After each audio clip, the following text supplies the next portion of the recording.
there's a face to this voice. What's going on, fellas? What's up, man?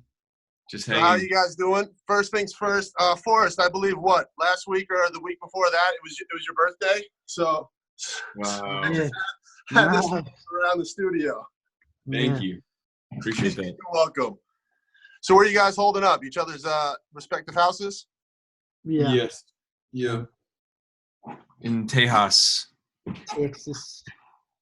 So how you guys keeping busy while in quarantine? Anything special? Like what's your daily routine aside from, I guess, just hanging out the house?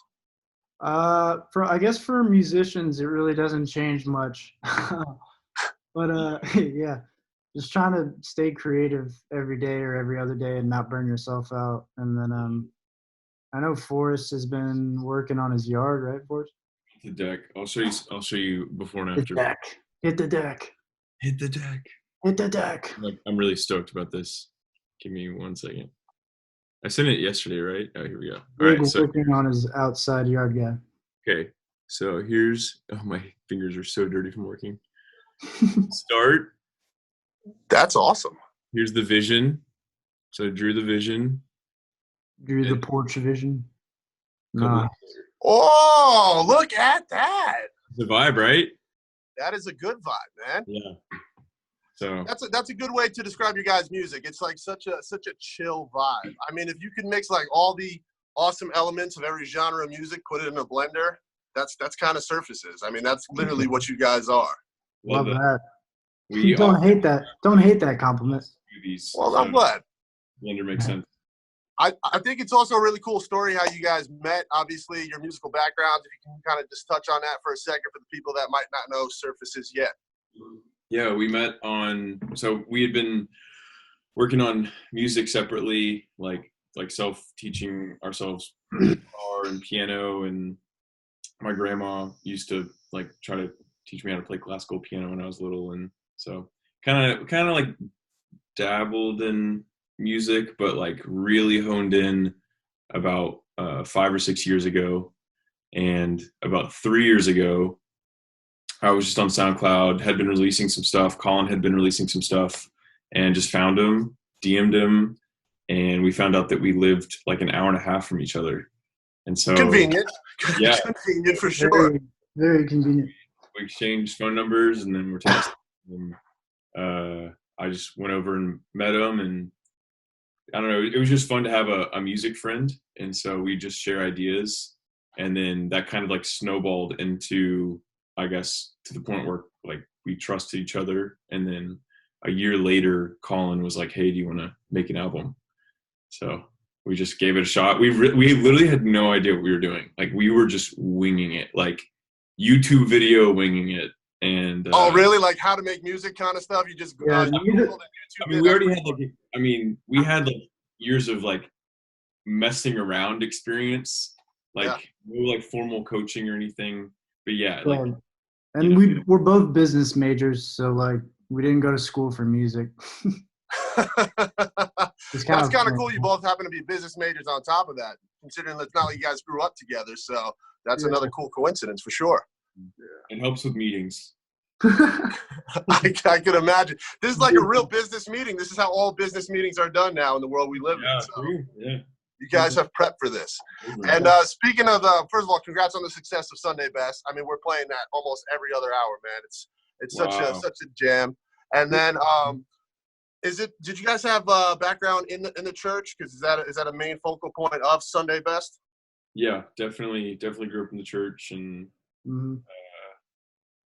that's the core. That's the core of everything. So Bringing gospel back. yeah. Bringing gospel back. I like it. And Bringing obviously, old Kanye gospel back. wasn't even on her. It's not on Horizons, right? So when you make a record, and then of course fast forward to today and the success of Sunday Best, do you guys ever have an idea when you're making a song like, oh, this is going to be a hit, or when you made Sunday Best, you're like, hey, we're just having fun, we're doing it for us, and then all of a sudden it just explodes? We knew that we just wanted to make like, and we do just want to make spaces for people to live in. And it's like the artwork is the palette, and then we've got the music, and it's just like this kind of sonic world that you can live in. And that was really our goal. And we didn't know that it was going to be a hit necessarily.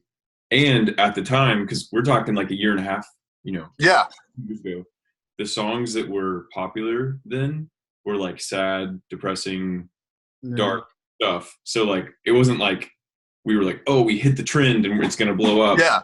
We were kind of going the opposite direction, and then it slowly has exploded.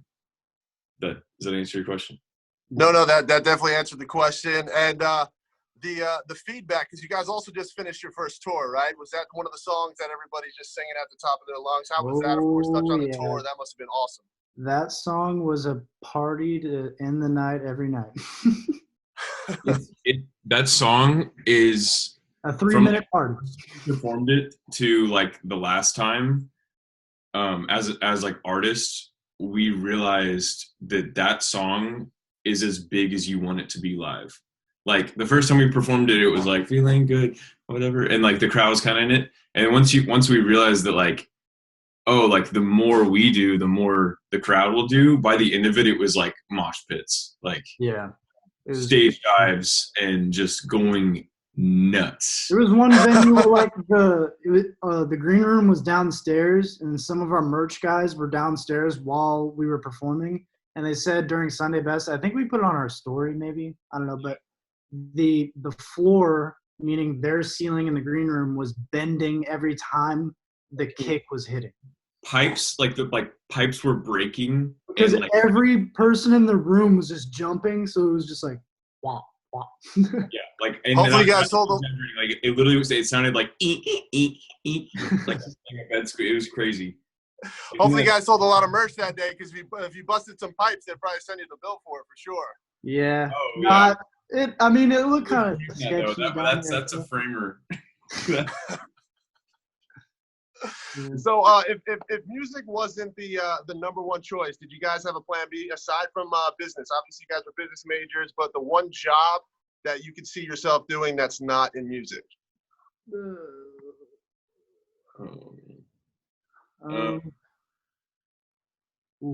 That's a good one. I definitely would want to work in the music industry, because at first I tried to be a music business major, but then my parents were like, "Nah, you're gonna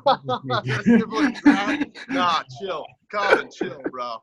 So like I imagine myself being like somewhere in marketing and music, or like somewhere in relations or something. I don't know, something like that. My dad. So I actually quit my corporate job to do music, and in between I worked construction for my dad's company. He had this like house flipping company, and I would rather like just work outside than be inside. So even if I was making less money, I think as long as you're outside. Yeah, exactly. So maybe flipping houses or something in real estate. Yeah. And I always like to ask this question just to see the personalities. If you guys could choose one superpower, what would it be? That's the toughest question you'll probably get all day. That is so tough. The tough part for me is like some superpowers like kind of like tie into other ones. Like, I'd say see into the future. See into the future. Big brain. That's a good one. Well, you should have answered that question quicker then. You just know like everything. Like, you know what I'm saying?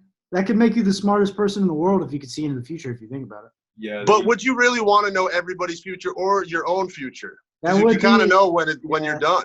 That's kind of scary. That would be scary. I don't know. Naturally, I feel like my go-to like gut feeling is just flight. Like I'd love to fly. Yeah, that'd be dope.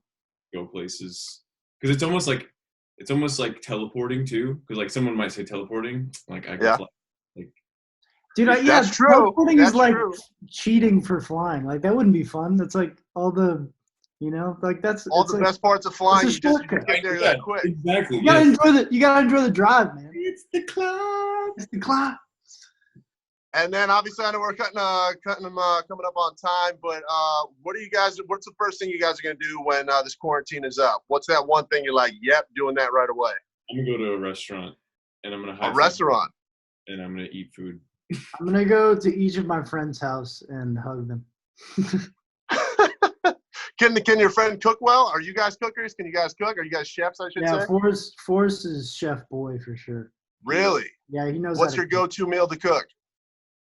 My most perfected meal is a Mexican bowl with like it's like a fajita bowl kind of I can thing. definitely vouch for that.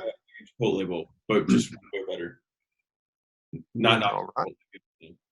I'm surprised Plan B wouldn't be a chef. You can cook outside, have yourself a food truck. Forrest's food, you know, that could be the food truck idea of the future. Now that I think about it, I actually thought that was going to be your answer if we were being real. yes. Okay. Now, not because my mind was going back to like before music happened. The corporate, Right yeah. now, if music dropped out, yeah, I'd probably be a chef. See, look at that. That's almost touching on Colin's superpower of the future, because it's kind of like we went back for a second, then you knew the answer you were going to go with. I can read people's minds, and we can make the menu based on that. It's like, what do you want? I'm kidding. Here it is. There you go. Enjoy Boom! No, A restaurant that knows what you want to eat. Yeah, it's called Just Sit Down. That's the restaurant's name. Just Sit Down. Dude, now we're talking. Now all we need is the superpower. So let it happen. I gotta get bit by like a spider or a squirrel or something. If you get bit by a squirrel, you better tell me right away. That'd be amazing. That'd be so amazing. A squirrel gave you superpowers. That'll be the best story ever. We'll just go with it. Yeah. So true. But Colin and Forrest, obviously you guys are awesome. Thank you so much for spending time with us. Appreciate it. Looking forward to the future success of Surfaces once you guys can get out into the great wide world again. So, guys, thank you guys so much. Be good. Enjoy the new life we live in until we're back to normal. Thank you, brother. Stay safe. Yeah. All right, guys. Peace.